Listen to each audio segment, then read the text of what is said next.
Thank you.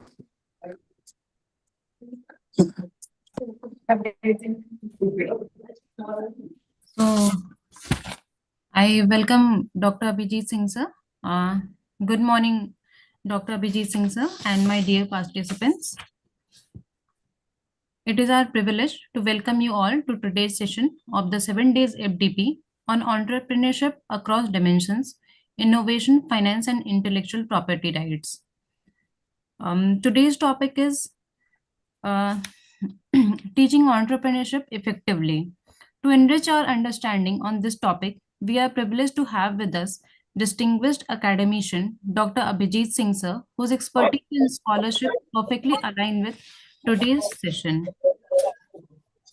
Dr. Abhijit Singh sir is a senior and distinguished academician in the field of management studies, currently serving as professor at the Institute of Management Studies, Banaras Hindu University, Varanasi. He is also the course coordinator of the MBA Agriculture Business Program. With over 23 years of extensive teaching experience, Dr. Singh has made significant contributions to higher education, research, and academic administration.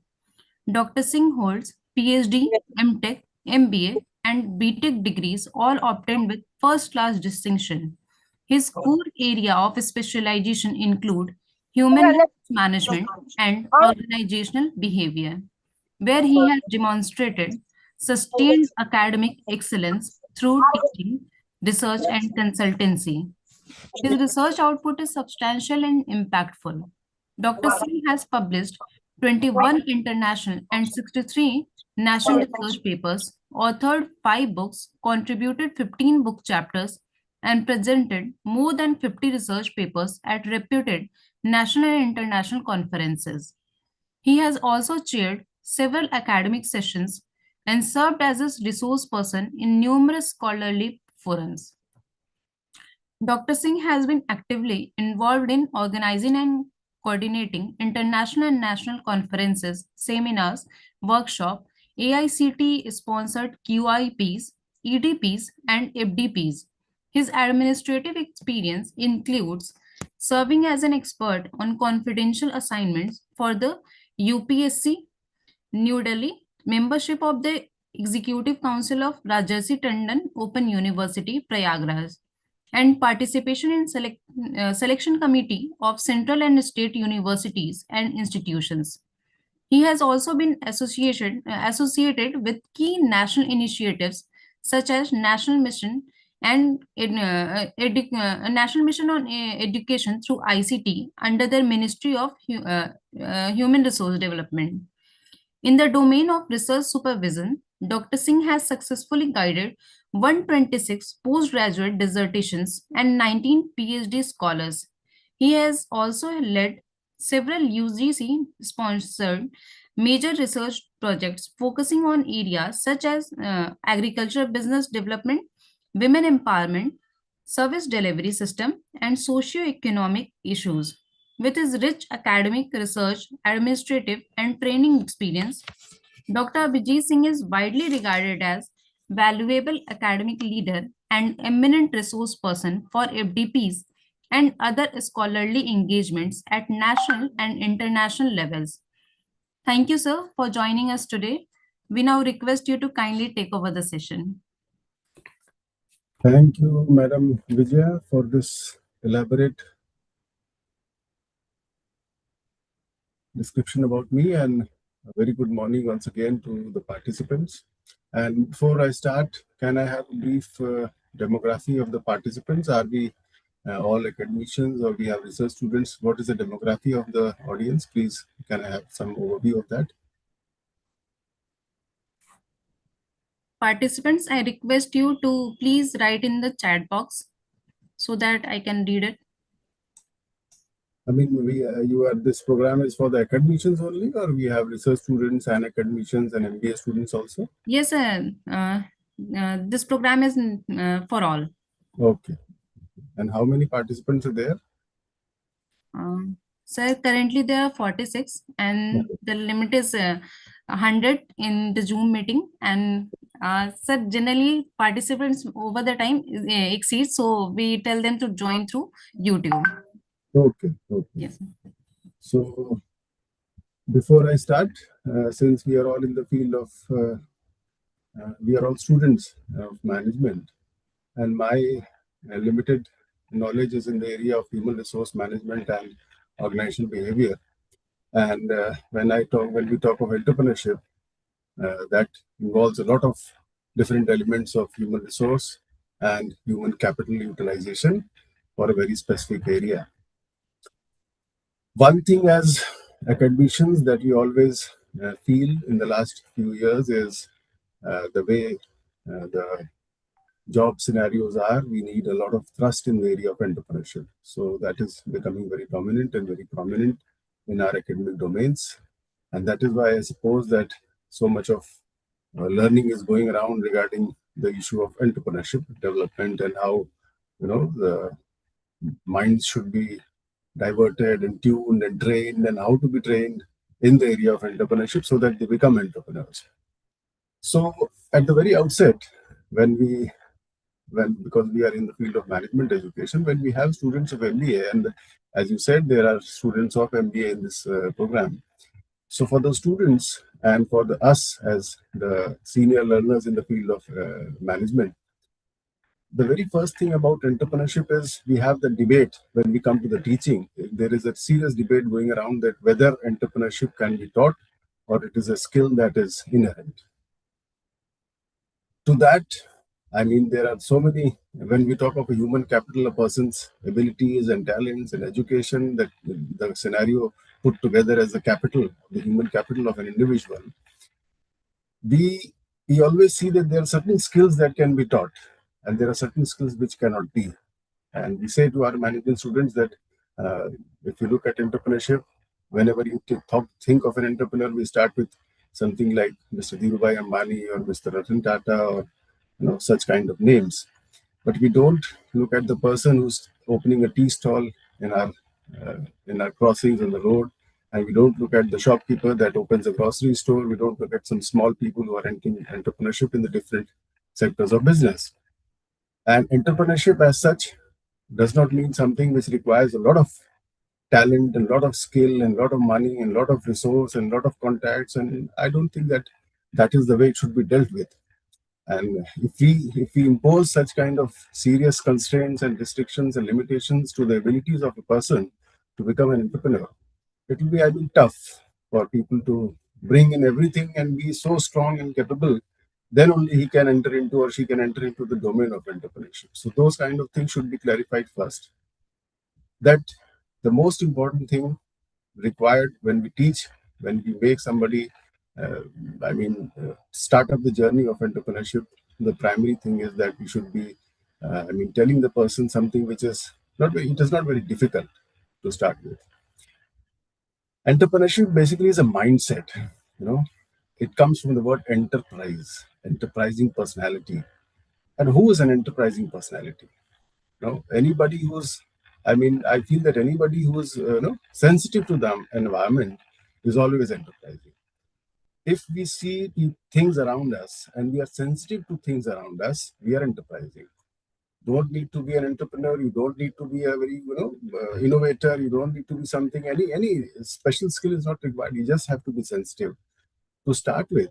If, for example, I am working in a management institution, and if I am insensitive to my environment, I'll not be looking at the way I'm teaching my students, and the kind of feedback I'm getting it through does not require a document. When I sit in front of them, when I talk to them, when I deliver my part of knowledge to them, the reciprocation that I get should have that level of sensitivity that I can understand what is going on in their mind and what kind of reception is being taken to what I'm telling them.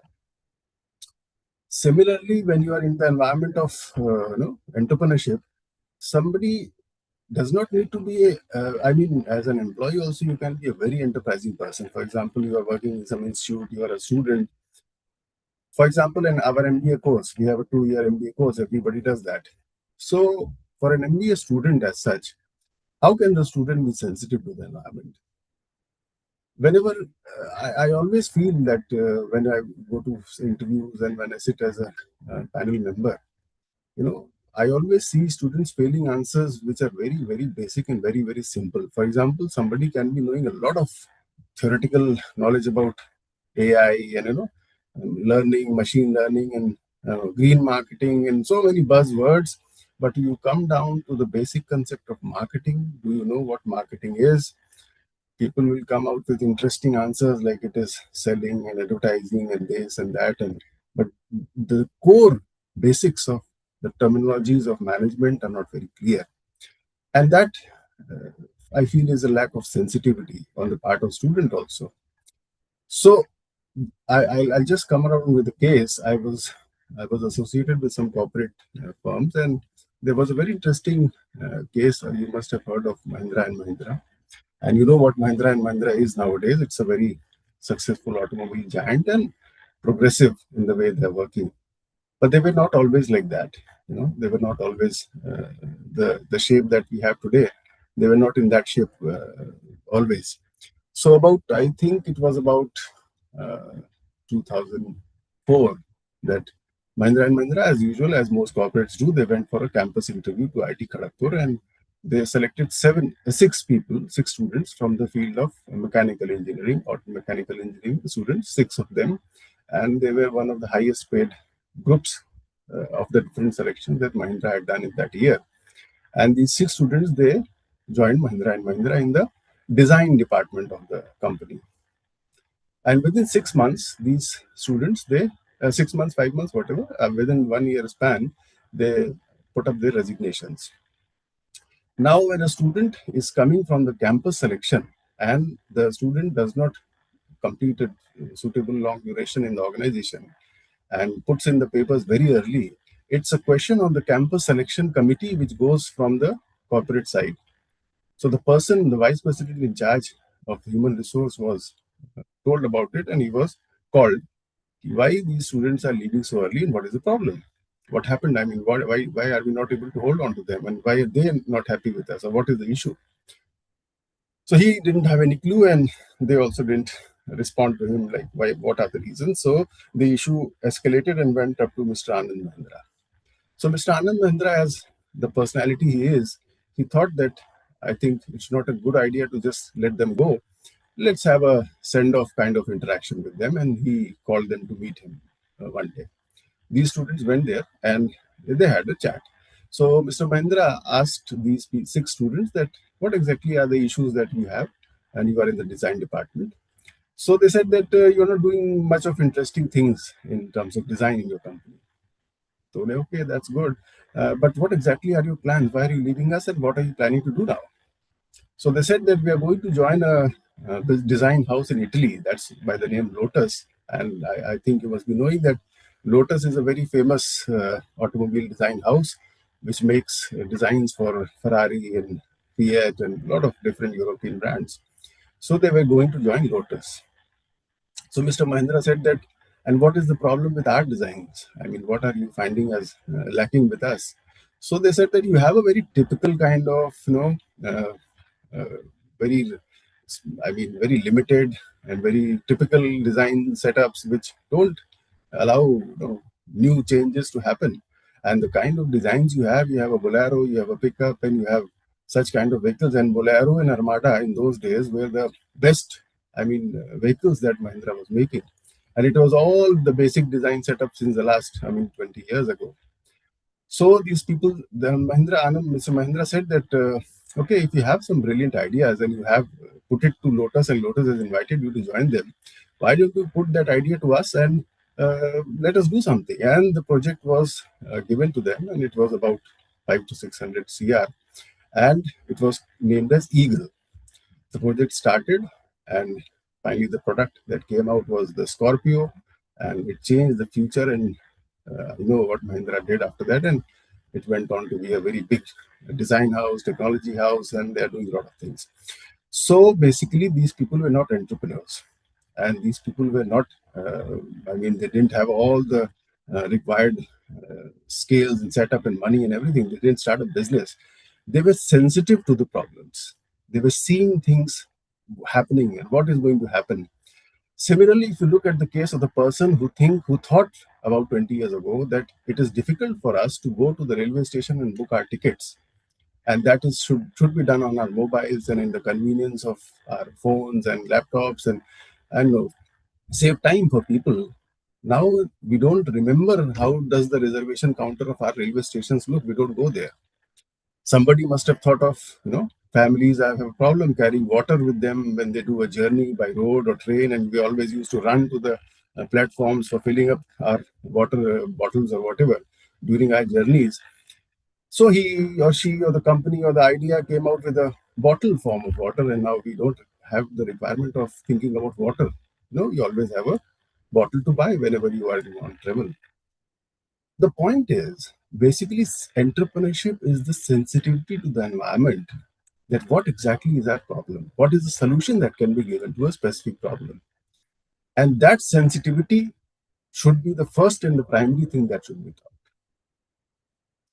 If we are making our learners sensitive to the environment, they are going to think on ideas and, I mean, processes that will be solutions to whatever are the problems that they can foresee. And if you're not sensitive, you're not going to foresee a problem because you're not attached to the environment. When you interact with people, they'll tell you, I don't have time to, my car needs a service, but I don't have the time to go there. My car needs a wash. I don't have the time to go there. Okay, you have a solution. You give somebody the assignment to go to that person's house and wash his car, and whatever money you deem fit, you can take it. And there were thousands of people like that. And somebody came out with a home car wash kind of a business idea. That's point number one. I mean, we should be teaching the students to be sensitive. If they are sensitive, they are going to be entrepreneurs. They are going to be enterprising at least. And if the entity becomes enterprising, the entity is always going to be an entrepreneur, whether he or she is in the organization or the outside the organization, whether the idea is brilliant, whether the idea is new, whether the idea is old in a new design, whatever is the methodology, enterprising is a must. First. Secondly, we always use this word innovation with entrepreneurship in a very strong sense. Now, we are not the students of science and technology. Science and technology works for awards and recognitions and new findings and new research is going on, so that a lot of different objectives. In business, we don't have those kind of objectives.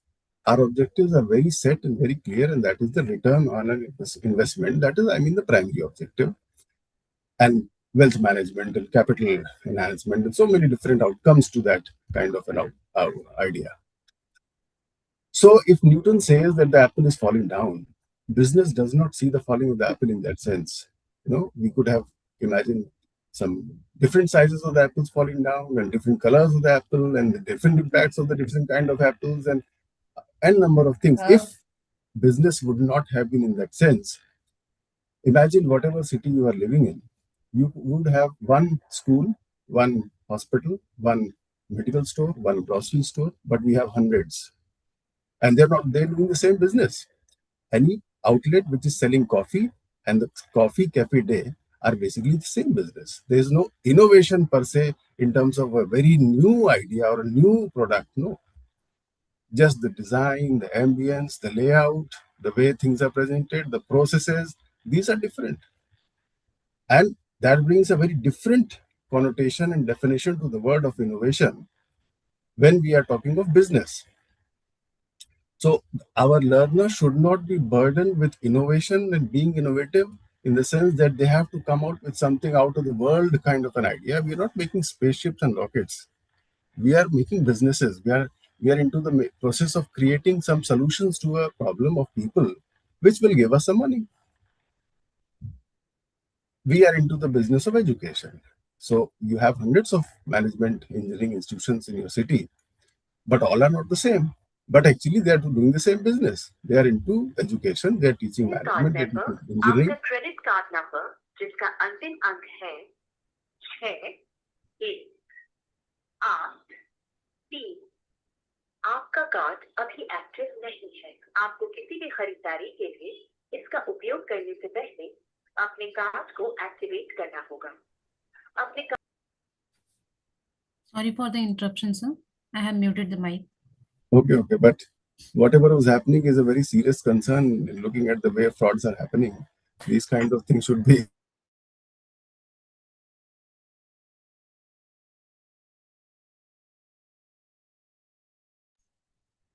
Sir, you are on mute. I mean, the whole activity which happened, the number of the card being announced on a public forum, and the way frauds going around is, I mean, very serious. People should be alert on these things, you know. Anyway, we'll proceed further. So I was talking about innovation and business looking at innovation when we are teaching in entrepreneurship. Innovation should be given a very different definition. The first is you always have good ideas in the market. Somebody who has opened a management college is a very good business idea. You can always replicate that idea. You don't need to copy the exact building, the exact structure, the exact process. You can have a difference. You can have a different layout of the classroom. You can have a different touch point. You can have different pedagogy. You can have different methodologies. You can be a very different management institution compared to the other one. Similarly, all the grocery stores have a different personality. Your personality of a out business is based on what your processes are, what your touch points are, how you, the customer, goes on in the journey of being into entering your business and going out. Whether it is product based or service based, you always have a difference to create. This is the first line of understanding of innovation when we are teaching entrepreneurship. Secondly, there are certain actually good innovations and something out of the box, which we actually say is some parallels to the scientific innovation, like the emergence of bottled water is one. Then such kind of some home delivery, some home delivery kind of apps, and different, bilkul innovative kind of ideas. And to continue with those journeys, you have to be again sensitive.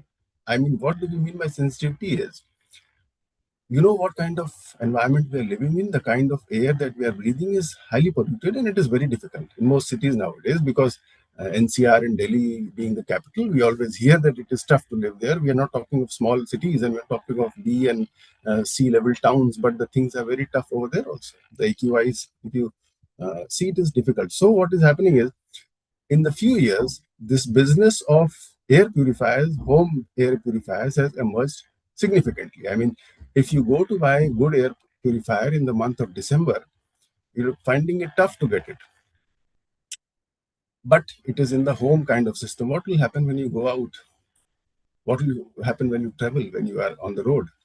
So, like the bottle of water that you're carrying, you might require a bottle of air or something on your back as a laptop bag or something and connect it on your face. Are you thinking on that business? If you're not, you're going to be the second, third, fourth, fifth runner in that business because somebody is. And that is a human problem. The second line of innovation is those businesses in which actually there is a problem and there is a unique solution to that problem, which actually fits in our definition of innovation, very new, very different, and unique and first time. But then does not mean that if you are not the first time, you cannot be entering into that business, because there is always scope for everybody. Business is something which does not say that, okay, the first one came and the door is closed. No. If you can do the same thing better, you can do the same thing differently, you have a business. That is innovation. That is what is the innovation we require. So don't burden our learner with the concept when we are teaching entrepreneurship that you need to be a scientist if you want to be an entrepreneur. No, it does not require that. He requires or she requires sensitivity. First area of sensitivity is what is a successful business which is running, which idea is good, can I copy it, can I change it, can I modify it, can I better it and replicate that. Second is, do I have a unique solution to a unique problem which I foresee coming in the next few years? That is the second approach to innovation. Third domain which I feel is an important teaching concept is, and that applies to general management education also. Management education and entrepreneurship. Entrepreneurship has a higher degree, management education has a little less. It is not book-based education. It is not something which should be taught in the classroom, and it cannot be. It is a practical field of learning. It is a practical knowledge that actually makes you better. That is why most institutions nowadays are marketing their pedagogy to be, case-based, learning-based, industry interactions, and so on and so forth. And the difference between a good institution, an average institution, and a poor academic institution lies in the way the student is learning the same kind of education. The same management being taught in a state university is different from a central one, is different from something like an IIM, is different from something like, and progressive institutions are always having some brainstorming, these kind of programs where you can come with ideas how to enhance the basic practical domain of the learning of management, and more so with entrepreneurship. Now, how do we make this practical? How do we make this field work related, this entrepreneurship? When we bring in entrepreneurship and practicality together, the first thing that we think is we should get in some entrepreneurs, some successful businesses, and make our students interact with them, learn with them, and see how they've done it, their journey, their story. But in the process, I always feel that the entity coming to our management campuses and giving an idea is actually the theoretical part of it only. It is the story part of it. The practical part of it can be only seen, felt, and learned when the person, the student, the learner is going to the entity and seeing the processes happening. I'll tell you a very interesting story. When I was with Professor Anand Kumar from JNU, and he had a project. We were working on it together with this Haldiram group. I mean, long back ago. So Haldiram group had a problem that they wanted to, go global, and they were working in Rajasthan earlier, and they had a limited market of Rajasthan and cities nearby. So they wanted to, expand, and they wanted to go global, and so many things were happening, and they wanted to diversify. So we were a team of 5 people. We went to their basic corporate office in Rajasthan, and we had a discussion with the head. So he was sitting and we were interacting, and he told the problem, I want to diversify, in very typical dialect and terms, that this is what I want. And we were sitting, and the discussion went on for about 2 hours, that what is the roadmap, how things to be done. And in the process, now there you have to be understanding enough to see how sensitivity came into this whole story. Somebody was coming and telling him something in his ear very silently, so that we are not disturbed as a meeting. And he would say, "Isko aaj 4 bol do." He'll go back. Then again he'll come back with some other problem. He'll whisper in his ears and he'll say, "Nahi, nahi, aaj mana kar do." Then again he'll come with something. He'll whisper in his ears and he'll say, "Nahi, nahi, aaj isko bolo ki 200 karte hain." So ye process, it was happening, and we were sensitive enough to understand what was happening. And if you are also sensitive enough to understand what was happening was serious level of centralization. Serious level of centralization was the problem. Now, we being people from management, we cannot spell out the problem to be very simple, as you know, because we had to create a project. We had to make a lot of, hue and cry that you have a big problem. If we could have given the answer in single line, we could have said, centralization is a problem, you decentralize and you can go global. That is the only solution. But that would have been very simple and would not have carried much worth. So what we did is, we said that, okay, yeah, we can understand it's a very serious problem. We'll go back to Delhi and we'll go to BHU and we'll think and prod for 6 months. We'll come with solutions. We'll let you know. And because it's a long problem, big problem, we need some, in those days, 10 lakhs of rupees and this and that. And we made a whole project and gave it to them. The whole problem was this person was holding the reins of the business in his hands. How much milk should be coming in, how much sugar, how much salt, how much milk, and every order, everything which was happening in his company or plant, or he was told and he was deciding everything. And this is not the way to expand, because you are highly centralized.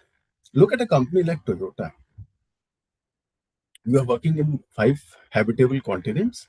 You are having product portfolios which are very different. What you sell in America is not being sold in Europe, and what you have in Europe is not in Southeast Asia. What you have in Southeast Asia is not in UAE. What you have there is not in Japan, and it is very different in Australia. So, and this company is central decision-making company with a lot of serious diversifications, lot of decentralization. So that concept that you have an organization which is very, very strict in terms of its decision making at a central level, but you are decentralized in the sense that Americans are running the American Toyota, the Europeans are running the European Toyotas, everything is being decentralized in that sense. But the policy and planning is central, and it is Toyota Japanese at heart. This level of control, this level of idea in any kind of business is very, very critical to be learned. Whenever somebody comes up with entering into the domain of entrepreneurship, the person has to have the skill of interacting with people with a certain level of trust and certain level of decentralization. In entrepreneurship or any business setup that one plans to do, nothing can be done as a single entity. You need to have a team. That social interaction is very, very critical. The journey may later on tell you that this person or the entity was not very useful, and you may or not go further with the person or the group. But then you have to be decentralizing. If decisions making nowadays, it is very difficult and it is very diverse. The kind of decision making that is required is actually tough. So you need a team of experts. Like somebody may be good in statistical decision making, somebody is good at marketing, somebody is good in finances. You may be good in the idea and implementation, but then you cannot be expert of all these fields. That is the component of human capital you require from different entities. Once Henry Ford, in those days in America, he was sued by the American newspapers regarding his some statements in the press, and there was a case running against him. That and the media, U.S. media, and Henry Ford were both, called for the hearing. So the judge asked some questions to Henry Ford that what is the technical domain of your business, and some issue was there regarding some business problem of his. And Henry Ford said that, okay, I don't have answers to all these questions which you are asking me, what are product and technicality of my machines and cars and everything, because I have a team of 20-30 people behind me, and on my desk I have some buttons. Whenever I require a statistics problem, a mathematical problem, a marketing problem, a finance problem, I press that particular button. The person comes and I put for the problem. He gives me the answer. I don't have that time, and the wastage of it is a wastage of my time to learn all these things, because my mind is preoccupied with better things than learning this. So enterprising needs you, being entrepreneur needs you to be very clear of your skill set. Don't be wasting your time in a lot of learning all around. Everything can be taken. You have resources. You can take people from different expertises, but don't be an expert of you. You don't need to be a jack of all trades. If you are doing that, that is not justified. Like Haldiram, you'll not be able to expand too much. And once you let go, give the control and have a belief on the authority being given by you. That is one important way that you can, learn different concepts. Better your business. Then practicality, I told you about it. And then there is a very emerging trend of projects being given in terms of entrepreneurship.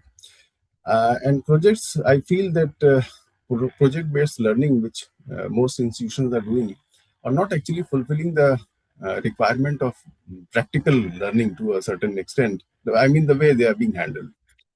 What exactly do we mean by a project if we are talking of project-based learning? The first requirement of a project is that resources are limited and outline of time constraints are very clear.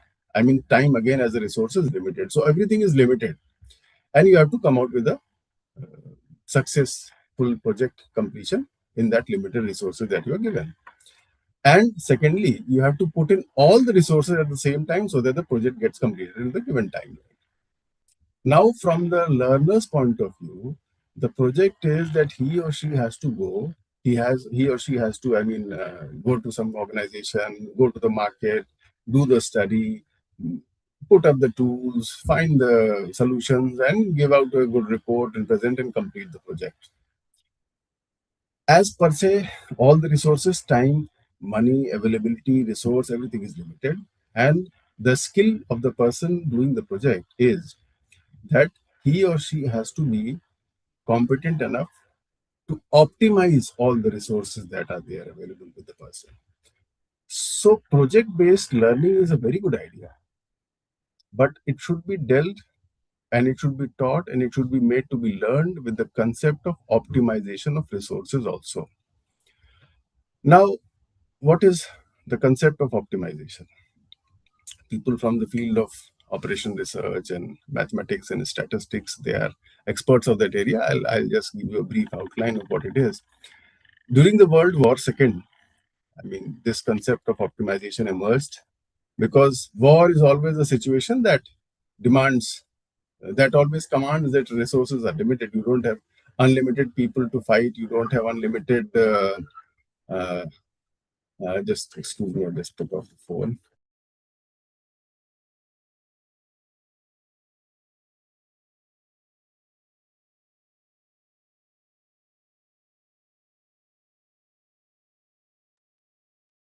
Yeah.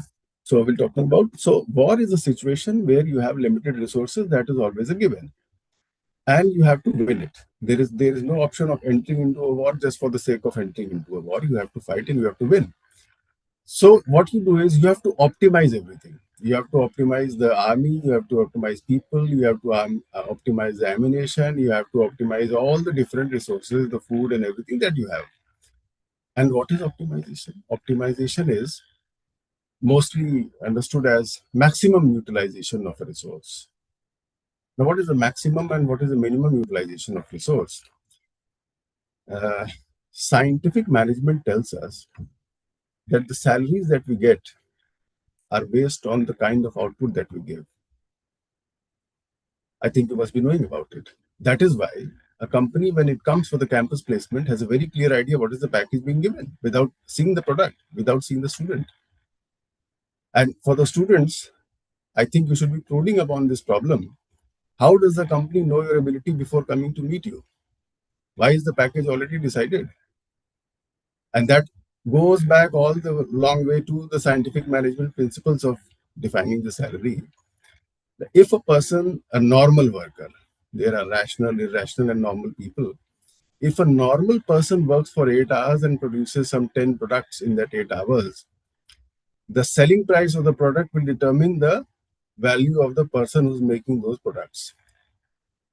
Those were those days, but now things are different. Now you have the service sector, you have a selling, you have marketing, you have people, you have human resource, you have different things, but the principles are the same. Now, maybe the selling price is not the criteria, but the criteria is what value in terms of revenue you are creating or sitting on that chair in the company. That will define your salary. And the organization which is coming to the campus with a fixed salary for a particular designation knows what kind of value you are going to give.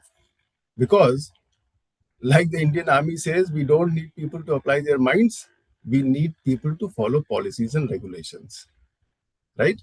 So, that is why a campus placement always comes with a defined package. Now the student can be a star and the student can be a duffer, but the package is fixed. If he or she is in the process selected, there is no difference between the smart mindset and a normal mindset and thinking mind and non-thinking mind, and everything is same if you are passing the process of selection. That is why as a student, and there again the picture of enterprising comes in. There have been many unlimited cases of students commanding salaries more than what the campus placement was already defining as a package for that particular designation. It is always upon you as a student, as a learner, and that should be upon us as the teachers of those students, that we should make them to be sensitive enough. How can a process of interaction with the company result into something which is beneficial in terms of good package? Second is, how does the company decide the package when it goes to different campuses? If an organization says that I need people who have done MBA, okay, it can go to some sector university, it can go to a good private institution, it can go to an IIM, and everywhere it goes, it is going to get people who have done MBA. But the packages will be different. Different to the extent that we have a company called Vedanta. It comes to IIT BHU in our campus, and it goes to IIT Delhi, it goes to IIT Bombay and different places. But for the same post, same position, same designation, it is giving different packages. So that means that there is a good value to the mindset based on the kind of campus value that your institution has. What creates value of the campus? What creates value of the institution? That is the sensitivity part of a student being taught. There is no difference. I can't say there is a big difference in the teachers who are teaching in IIT and not in other technical institutions. So it is not that. It is not that. It is based on the kind of input the student, learner puts in. There are certain students of IIT which we interact with in our special courses we run, like microfinance and so many different courses we have in our management institute, and the students from IIT, they enroll into these courses apart from other students also. And I'll tell you, there is a big difference between students who enroll from IIT BHU and from other departments of the BHU campus, in the sense that a student from IIT BHU is, I mean, he's always those students are always so, I mean, inquisitive. They are so explorative. They always come out with some, after the class they'll eat up your head with some 10 number of ideas. Then they'll, if you cannot answer them, they won't bother you. They'll go home. They'll find the solution. They'll come back with some new solution. They'll discuss the solution, and then within the next 15 days they'll have a project on it ready. They'll go to some company. They'll go to some international brand and they'll do some project, and they're not sitting down and enjoying completing of the course, finishing of the semester, getting good marks, and waiting for the campus to start, getting a job, and finally settling down in life. And that is not the objective.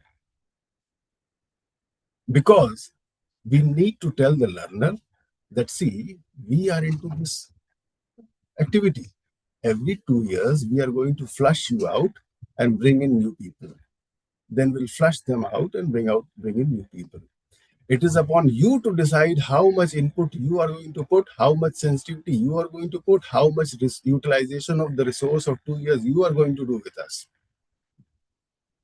And that learning, if we can inculcate in our students, that is going to create an enterprising student also. That student does not need to be taught entrepreneurship per se as a subject, as a field. He or she will learn enterprising in the journey of learning MBA. When I visit Ahmedabad EDI, I have always some or other association there. They are always worried about classroom teaching being happening in India. And that is what is the problem. I mean, classroom teaching in management and classroom teaching about entrepreneurship is, I mean, a very serious concern. And every policy maker is concerned about why are we imparting at least entrepreneurship as a learning, sitting in the classroom, just giving 10 personality traits, resource requirements, projects, and network analysis, statistical tools. If you know this, you are going to be an entrepreneur sitting in the classroom. But when you enter outside the campus, when you exit the campus, go on the road, getting 10 rupees from the market is difficult. It is very, very tough to convince people to pay you for something that you are selling them as an idea, as a business, as whatever it is. So always this thing should be done on the practical foreground of the market. It should not be done in the classroom. Our pedagogies may be altered. And if we are wasting the time, the resource of our institution and the student by making these things can be capsule mode. These things should be capsule mode teaching. Just to give a outline, just give a capsule mode learning to the trades and personal. See, soft skill are something which can be brushed. These are not technical skills which can be verified by a certificate or a degree. These are soft skills. They can be brushed. You cannot change the mindset to a very, very serious degree. Like, most organizations say that we need these kind of people. The kind of person suitable to work in Honda is very different from the kind of person who's suitable to work in Hyundai. If you know the culture of organizations, and you should be knowing it when you are entering into a campus, I mean, students nowadays don't bother to look at the spirit, the value system of an organization where they are going to appear. And if you know that, that interview can be tilted in any other direction that you want, apart from what is their direction. But students are not bothering to do that. That's a serious concern. We should be aware of it as learners. So every organization, like for example, if you are working for Reliance and if you're working for Tata's, there is a serious difference between these two companies. Serious difference. And as an employee, as an entrant employee, you must be knowing what you are getting into. Is it going to be suitable to your value system in the next 10, 15 years? Or you are the kind of person who jumps every 6 months or 1 year, then the whole story is very different. You don't have a roadmap. But if you have, is that organization and its approach suiting you? To understand that, you must know how Jamshedpur and Jamnagar were built. The difference in the organizations comes from the place they start their journeys and the journey they are taking. Jamnagar plant started, no, residential facilities, no, hospitals, schools, nothing. People just came there and started work. Jamshedpur, hospital, school, colonies, residence, everything, and then the plant started to be built. Honda is very different from Hyundai. Tata is very different from Reliance. All sectors have n number of organizations which are very, very different. In IT sector, you have a lot of difference between Infosys and TCS and everything. So know them. Like you must know your customer, you must know your organizations also. And to be an entrepreneur, you must be knowing organizations very, very well so that you can find the perfect map for what you want to create. Then I always feel that, knowledge is a very small component of human capital, talent, and self-belief, and other things are. So one thing which I always feel that I should be imparting as learners and teachers to the field of entrepreneurship is never say your learner the words like, it is tough, it is difficult, you have to be Superman to or Superwoman to be an entrepreneur. No, it is not that. It is very simple. Anybody who decides that my effort is not going to be paying somebody else and I want to utilize my time to make my money, he or she is an entrepreneur. The conviction on the statement is the biggest drive to be that, because the journey is painful, no doubt about it. All journeys are. But at least the conviction on the statement will be strong enough to carry you and bear the pain of being the entrepreneur that you want to be. But we should not be the persons who are burdening these learners as, entrepreneurship needs, good contacts and bank clearances and money and this and that. If this would have been the scenario, the way entrepreneurs are coming up these days is very different. And because we are teaching them that it is really, I mean, a Herculean task to be an entrepreneur, the degree of failures of entrepreneur, and one interesting term that I feel people telling them that you should be a risk taker. This word risk is, I mean, such a, I mean, celebrated term in teaching entrepreneurship. Risk taker. What is risk? The number of people dying on roads is more than the number of entrepreneurs failing in India every day, per day. What is risky? Are you stopping your travel on the road? No. But you are telling your student that entrepreneurship is risky. Families are telling their children entrepreneurship is risky. If the boy or the girl says that after my graduation or my man, I want to be an entrepreneur, the family will be in, I mean, serious turmoil. Right? We taught you for some job and you had to do this, that, some campus placement, and you are saying that you want to be entrepreneur. You have wasted all the time and money and all these years because it is risky. But the student taking a two-wheeler and going on the road is not risky. The understandings have to be clear. What I want to put across is make them, I mean, comfortable with this whole scenario. It is being observant. It is being, I mean, sensitive. It is very simple. All you need to do is be alert. All you need to be is be consistent. All you need to be is be having some kind of belief on what you want to do, and just carry on with the journey. ये बहुत बहुत ही एक critical word है कि जिस दुकान का shutter गिराया नहीं जाता वो दुकान कभी बंद नहीं होती है. आप शटर खुद ही गिराएंगे. तो don't let the shutter down. If you are opening that shutter every day, nobody is born to run on the first day of his birth, you know. So you'll run, but you'll need time to do that. Give the time. Be consistent. Give the time and be consistent. Keep doing good things. Keep adding value every day. It may be small. Have conviction. If you have conviction, you have a roadmap very clear. Contact people, bring in the ideas, send it to them, get some money. Slowly it will come. Don't think that you have a crore of rupees as a loan or venture capital, then only you can be an entrepreneur. Start small. Like-minded people can be associated. That is what is happening nowadays. But you have to be in the market. You have to be sensitive. You have to be aware. What is required? You have to have a solution. Don't be a problem person. Be a solution person. That kind of thing. And as teachers, I will just give you this message, one small one, if you can put upon in your classroom. It is not tough. It is not risky, at least. And don't make it risky, because our house is falling down. They have never fall down. The fan has never fallen down from the ceiling, but the probability of falling is 50%. Any day it can fall on you. But we're not talking of that as risky. But probability of an entrepreneur failing is less than 50%, but it is always risky, 100% risk. Don't give that wrong impression. Always tell that it can be done. Like education, it is an education. Go in that journey and learn, but don't make it tough. And teach the processes properly. Let them know banking, project presentations, for loans and everything. But it can be done. Like anything else, finding a job is more difficult than entrepreneurship. That's what I feel.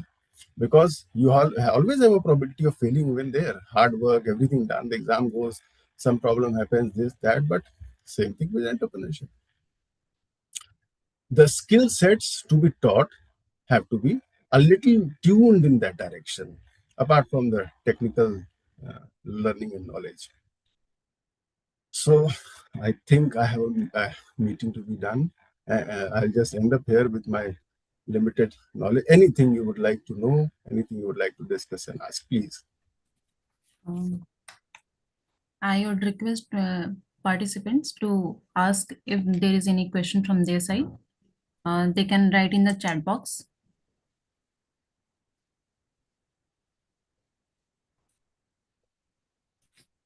Okay. So I don't think so. Any participant has any question? Sir, you said it very well, that even though there is a risk of accident on road, but we still choose to travel. Yeah. So I have seen when I tell my students, why don't you invest or why don't you do some business? So Yeah. there is a mindset that Yeah. they can buy some clothes or some watch or Yeah. very expensive Yeah. clothes or watch of 10,000, twenty Yeah. thousand. Yeah. Yeah. But still, in fact, their mindset and their parents' mindset is we cannot waste that money Yeah. for some business, right? Right. Uh, Right. even though there is nothing coming out of the clothes, no return is getting. Nothing. So And I'll just interrupt you, ma'am. I'm sorry for that. yes, sure, sir. If you ask the same student to put a SIP of 10,000 rupees throughout the life, he is going to be a crorepati in the next 3-4 years, but they'll not do that also. Yes, sir. True. They'll not do that also. Yes, sir. And sir, one more thing that you said कि अपना course जो है हाँ, we should like there are some traditional course as well. These are designed in a way so where there is no practical teaching and right. so so that should be changed, right? Exactly. देखिए आप तो you are a part of an institution which is, I mean, autonomous to a very high degree. You should be forerunners in that direction, that you change the pedagogy. I'll request you to ask the heads of your institution to tie up with EDI and certain organizations, your local bodies and businesses, make them interact with you. Send them, I call them, send your students to them, get the feel of how small businesses run. Don't understand entrepreneurship to be like Ambani's. They are the apex of the whole food chain of entrepreneurship. But then you should learn to see the chai wala, the kirane wala, the new hotel, that small 10-room hotel, or the new startups which coming up, and these kind of things should be there. The practical part of it, they get the feel. Sir, there is one question from my side. Yeah, yeah, please, Sir, please. India is a very price-sensitive country, and Right, government is also focusing on sustainability right, parallelly. So, right. how can entrepreneurship education prepare students to build profitable yet environmentally sustainable business? See, sustainability is, I mean, a very much hyped concept. Nowadays, it is much hyped, I must say. If you are remembering to switch off the light when you go out of the room and close the tap properly when you are not using it, you are I mean, sustainable person. Right? Same applies to your money, same applies to your business. If you are using the resource in a manner that is not depleting, and it can be done very well, all these green marketing and green supply chain and green packaging and green everything, is just the because we have done it so wrong so since a long time. But does not mean that if you are doing it today, you need to be, I mean, so green from the very first day. You can be very, very, very taking very small steps to keep the resources or utilize them in a manner that they don't replete. And what are your resources? Your resources are maybe money. Your resources are maybe the people, the inventory, whatever is the resource that you have. Utilize it in a manner that it does not deplete, and it can be regenerating in its own life patterns. And it does not require a lot of science. It just requires very basic knowledge. But exactly, it's true. If you have for example, you can take off money. If you have sufficient good money and you waste it in your business, you are not sustainable, because for the future generations you are not saving anything. Similarly to other resources also. Okay. Sir, there is one question in chat box. Yeah, yeah. I'm reading it out. What are the three key challenges for successful entrepreneurial journey in India? Okay. The first thing, and the first key challenge is you itself, the entity, the person. First, the biggest challenge is the person, the entity himself or herself first, because what you are going to do is going to be decided by you. You cannot say the government was not supporting us, my education was not very good, I was not taught properly. If you are extrapolating and giving the reasons of your failure outside, you are the first key challenge. Second is, I mean, we can say that experience and exposure, if that is taken as a challenge, good institutions are doing it well, we can also do it. Third is because I'll be keeping this answer to our academics. Third is the curriculum and its design should be such that things should be, soft skills should be brushed upon, technical skills may be elaborated, but it should be short in the whole journey of that education. Practical domains should be enhanced. But still, whatever all said and done, the first key challenge is you as an entrepreneur entering into that domain. If you are positive and right on that direction, you don't have that other challenges to be very serious. Okay, sir. Vijaya, 1 minute. Yes, sir. Hello, Dr. Abhijit Singh. This is Dr. Amit Rai, Director, IIMT College of Management. Sir.